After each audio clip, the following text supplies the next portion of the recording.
por exemplo, aqui um trabalhador de uma indústria de cerâmica que desenvolve a silicose em decorrência da exposição à poeira de sílica. Então, vai estar previsto nesse quadro, lá nessas listas A e B, que a sílica é capaz de gerar a silicose e que aquele empregado era trabalhador numa indústria de cerâmica.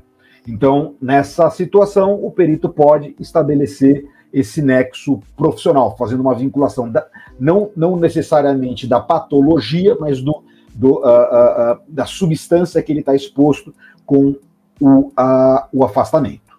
Tá? Então, da mesma forma que no caso do nexo técnico individual, no caso do nexo técnico profissional, também a forma de defesa disponibilizada para a empresa é de recurso direto ao Conselho Regional de Recursos, no prazo de 30 dias. Então, o MTEP 15 dias, direto na agência, e depois um recurso, em 30 dias da decisão, e os outros dois tipos de nexo é direto recurso no prazo de 30 dias. Todas essas possibilidades de defesa devem vir acompanhadas, obviamente, de um laudo médico emitido pelo médico do trabalho que acompanha a empresa, e obviamente que é prudente que ele seja convertido num documento cumprindo os requisitos legais, jurídicos, né, para que ele seja de fato apreciado e se consiga aí uma reversão. Inclusive, quando a matéria é submetida aos conselhos de recurso, é aberta até a oportunidade para que a empresa, através, obviamente, do seu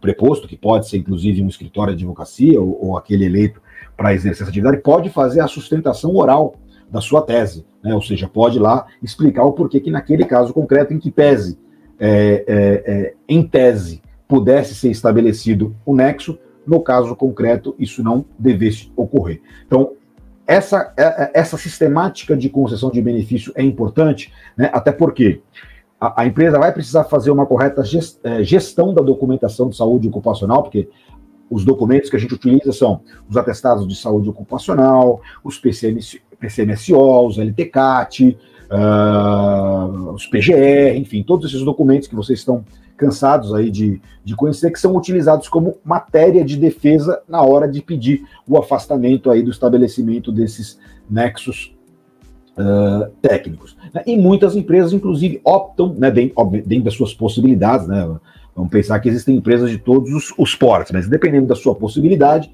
ela adota uma postura até mais proativa de acompanhamento do empregado no dia da perícia, né, através de um preposto que levam um envelope com a documentação, com a opinião do médico para entregar para esse perito que vai fazer a análise do caso, tentando sempre, né, dentro da legalidade, evitar que aquele benefício seja concedido na modalidade acidentária. Podemos passar para o próximo slide? Não, pode voltar. Pode voltar 2 slides, por favor. Aí. Então, aqui só um resumão para vocês aqui, o que esse quadro está mostrando, depois acho que vocês vão receber esse material, são os tipos de nexo com alguns exemplos. Então, tem o nexo técnico epidemiológico, que é fazer o cruzamento entre o CNAE da empresa e o CID de afastamento. Então, aqui no exemplo, a gente tem, eu elenquei o CNAE 2121, que é do setor da indústria farmacêutica, e os CIDs M60 a M79. Então, se o perito receber um afastamento com o CID M60, M79, ele olhar lá qual que é o CNAE da empresa que aquele empregado está vinculado, ele pode e deve estabelecer o nexo técnico epidemiológico e a empresa que vai ter que descaracterizar. O nexo técnico profissional é a exposição versus o CID. Então, ele vai olhar aquele CID de afastamento e qual que é a exposição daquele empregado no seu dia a dia. E, nesse caso, se ele entender que aqueles agentes, aquele exposto, é capaz de gerar aquela patologia, ele estabelece o nexo profissional, como, por exemplo, aqui, perda auditiva e ruído. Então, se ele verificar que na atividade desenvolvida para aquele empregado existe a exposição a ruído, aonde ele vai olhar isso? Né? E aonde a empresa vai poder se defender? No PPP, no LTCAT. Né? Se ele verificar que existe essa exposição, ele vai estabelecer que a perda auditiva é decorrente do trabalho estabelecer o nexo profissional, dando à empresa o prazo de 30 dias para fazer a descaracterização.